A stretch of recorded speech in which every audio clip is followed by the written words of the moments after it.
Terima kasih Anda masih bersama kami di Kompas Pagi. Kapal motor Dewi Nur 1 tenggelam di perairan Kepulauan Seribu, Jakarta. Akibatnya, 1 orang penumpang tewas, 1 penumpang terluka, dan 3 penumpang lainnya masih dalam pencarian.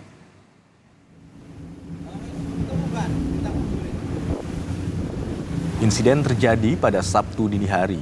Kejadian bermula saat kapal motor Dewi Nur 1 yang bermuatan material bangunan berangkat dari Pantai Mutiara menuju Pulau Sepak. Namun di tengah perjalanan, tepatnya antara Pulau Pari dan Pulau Untung Jawa, kapal mengalami kebocoran di bagian mesin hingga tenggelam.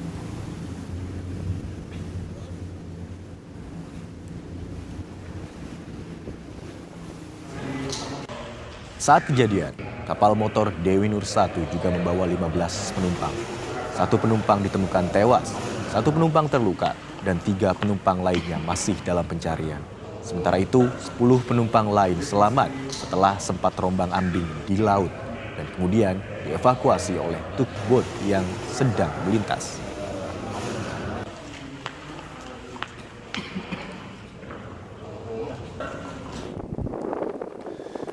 Tiga korban yang hilang akibat tenggelamnya kapal motor Dewi Nur 1 di perairan Kepulauan Seribu hingga kini masih dalam pencarian. Upaya pencarian korban dilakukan tim SAR gabungan yang terdiri dari Basarnas, TNI Angkatan Laut, dan polisi.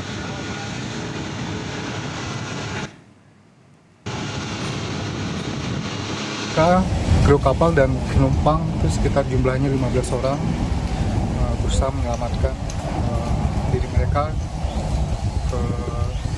keluar dari kapal. Nah, dari 15 orang tersebut ada 3 orang yang saat ini masih belum diketemukan. Untuk 1 orang meninggal dan 1 luka-luka. Dan saat ini mari kita pantau bersama bagaimana update terbaru dari proses pencarian 3 korban kapal Dewi Nur 1 yang tenggelam di perairan Kepulauan Seribu. Kita sudah bergabung dengan jurnalis Kompas TV, ada Rangga Indrajana di lokasi. Selamat pagi Rangga, pukul berapa proses pencarian rencananya akan dilanjutkan pagi ini?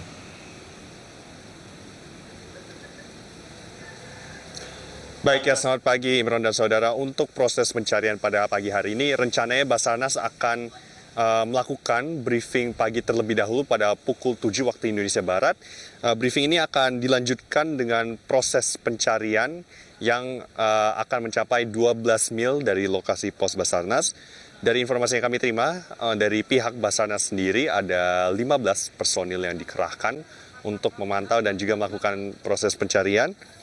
Dan untuk jumlah total personil dan area pencarian serta metodenya akan diungkapkan pada sesudah briefing pagi yang akan dilakukan pada pukul 7.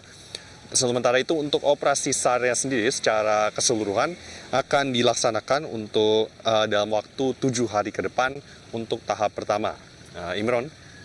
Ya, pukul 7 nanti baru akan dilakukan briefing untuk mengawali proses pencarian yang rencananya akan dilakukan oleh 15 petugas yang ikut dalam pencarian. Lalu bagaimana kondisi di sana dan apa kendala yang dialami saat pencarian 3 korban yang hilang hingga saat ini, Rangga?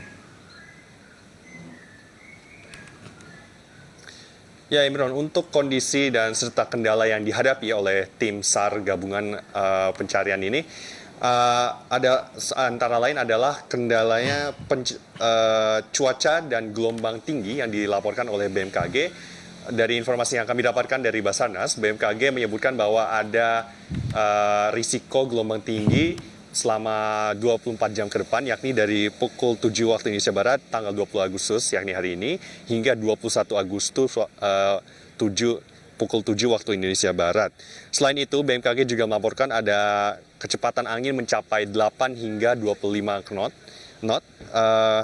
Kecepatan tertinggi pun di Laut Jawa sekitar lokasi, yakni di Kepulauan Seribu. Jadi yang bisa disimpulkan bahwa risiko dan kendala pencarian pada hari ini adalah gelombang tinggi serta angin yang cukup kencang. Dan kalau kita pantau kondisi sejauh ini masih tenang anginnya, namun ini tidak mengubah kemungkinan bahwa akan ada gelombang tinggi nanti pada saat proses pencarian. Imron?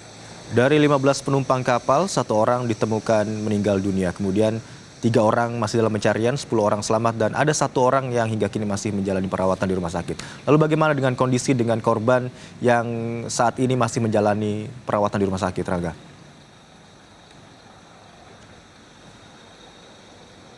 Baik ya Imron, untuk informasi terkini dari pihak kepolisian di RS Kramat Jati, kondisi pasien yang dirawat di RS Polri sudah rawat jalan, alias dia sesungguhnya tidak dirawat karena kondisi lukanya memang tidak memberatkan. Dia mengalami luka lecet pelipis dan kaki kanan sehingga tidak dirawat di RS Polri. Sementara itu selain untuk korban meninggal, RS Polri sudah melakukan permintaan visum, maksud kami sudah menerima permintaan visum sejak pukul 9 waktu Indonesia Barat kemarin.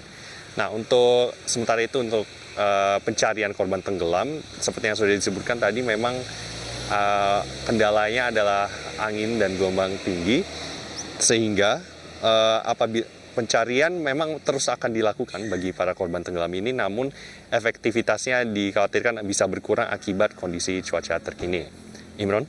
Hingga kini 3 orang yang menjadi korban kapal tenggelam masih terus dicari begitu keberadaannya, dan kita doakan bersama agar proses pencarian tentunya berjalan dengan lancar. Terima kasih Rangga Indrajana melaporkan langsung. Selamat bertugas kembali.